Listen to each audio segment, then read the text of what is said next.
The LSU Tigers are on the field for the final time on Saturday to give us a look into what they've been working on this spring. Of course, in the annual spring game in Baton Rouge, we got Lon Phillips Sullivan on the line. LSU Odyssey. Get on over there, check out Lon's work on the Tigers and see what Brian Kelly's up to.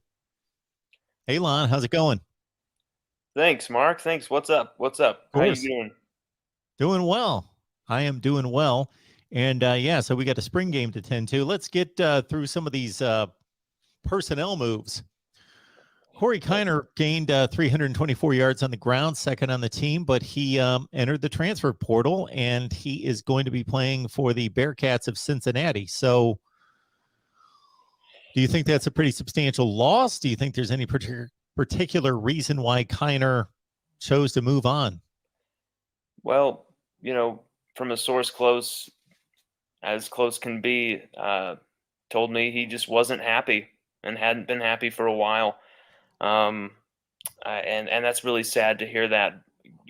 It seemed like he was a huge fan favorite around Baton Rouge. LSU fans loved what they saw from him, jumping over guys, stiff arming, carrying that rushing game, if you can even call it that, through the first few games of that season. Showed some sparks and had a lot of potential.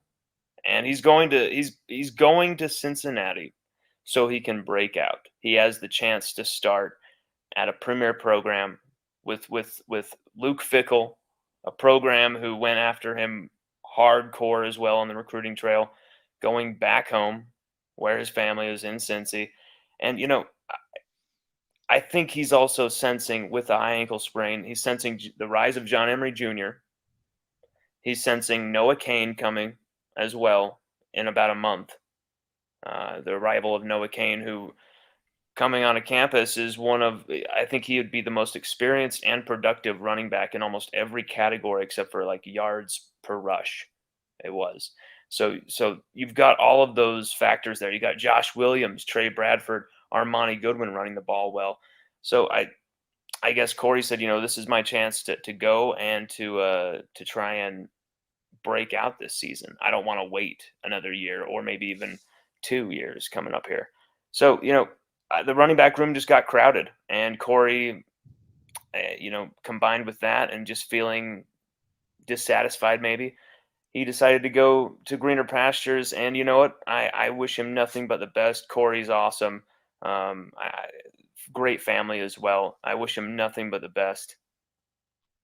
Scored touchdowns in the first two games against McNeese State and Central Michigan, 74 yards against Central Michigan, best game in the SEC against Ole Miss, 49 yards on 10 carries, and finished up in the bowl game 14 for 53 against Kansas State. Yeah. Got Lon Phillips Sullivan here from LSU Odyssey breaking down the Tigers, and the spring game is coming up in Death Valley on a Saturday. I think you need SEC Plus on ESPN Plus to be able to check out the Tigers. So that's one direction in the transfer portal. The other direction is Sevyn Banks coming in from Ohio State, cornerback who has quite a bit of experience, over 20 games played for the Buckeyes. Yeah, he had some starts. He even had 7 tackles, 6 solo against Alabama in that championship game in 2020. I guess it'd be January 2021 that was. And 43 tackles over his, I think, 4 seasons, 10 pass breakups, 1 interception, 1 scoop and score. It doesn't jump off to you like, oh, he's an Ohio State DB doing that. Well, he was behind a lot of talented guys. Injuries caught him. He had a hip problem, a knee thing as well. But just talking to a lot of Ohio State people, I've come to gather that Sevyn Banks is he's someone who would have been in the NFL draft potentially this season had he just been given the opportunities, had he not had the injuries take him out. He's one of those type of players with that type of pedigree. And at LSU, he's going to get that full opportunity and that chance to show that because of how depleted we are right now, Mark. I mean, the previous transfer we got, Jarek Bernard Converse, he goes down with an ankle problem or a fractured foot problem as well, right in the first week and a half of spring. So we've been snake bitten. We've been depleted bad at corner as well. We're moving a lot of guys over to that position. Jordan Tolles coming over from safety. Greg Brooks going from nickel to purely corner now as well. So there's so much of a lack of depth there, Mark, at corner, and we're doing whatever we can. And the transfer portal is a great tool there. And Sevyn Banks, you got to go get a talent like him if he's out there and see what can happen. Yeah, you pretty much nailed it in regards to Sevyn Banks was well thought of course, coming out of a high school. If you sign at a place like Ohio State, he wasn't a super blue chip, but a 4-star top 20 to 25 cornerback coming out of high school in Orlando. And yeah, he was considered to be the future at cornerback for Ohio State at one time. Not a superstar in the making, but definitely one of those foundational guys that would be in that 2 to 3 rotation at cornerback for Ohio State. And yeah, he got hit with injuries last season and found himself back in the rotation and not in a good position in regards to the depth chart. And now he moves on to LSU. So I don't know what to predict for Sevyn Banks because I could see him contributing and being a strong impact player, but I could also see based on his last year or so, maybe his better days are behind him. We shall see, but the opportunity's there.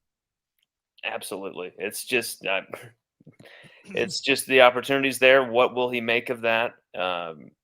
Can he profit off of maybe 2 really solid safeties there at LSU, and then the rise of Mekhi Garner on the other side, who I think he's got that side locked down. Mekhi Garner, I think he's going to be a really strong talent for LSU. And yet again, another transfer for the Tigers.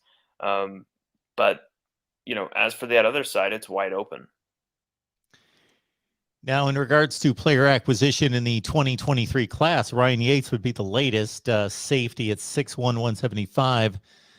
He and with Doherty coming in, certainly DBU is in play there with a couple of strong recruits, commits there coming in from Denton, Texas. When it comes to Yates, is the 19th rated safety in the country, according to 247 Sports. Absolutely. Out of Denton, Guyer, Texas. Here's the thing: they're a lot of times he's being pegged as a safety, but I see him playing outside on corner a lot of the time. And he's fantastic out there as well. Very lengthy, knows when to just jump and attack the football at the apex beautifully. I love the way his hips, his head, the way he plays the game with the hip and head movement. It's just he's got a very smooth movement to him in coverage. And then when you talk about tackling, when you talk about attacking the backfield, there's a play where he's literally being savaged by this offensive lineman, just absolutely being held, just driven into the ground. And while he's being like held like that, Mark, just with one arm, just scoops the running back's legs out from underneath him, gets the tackle for loss, doesn't even let the guy get to the line of scrimmage while he's being held and like driven to the ground, like just blatantly, just brilliant play, because it just shows so much of what an athlete can do.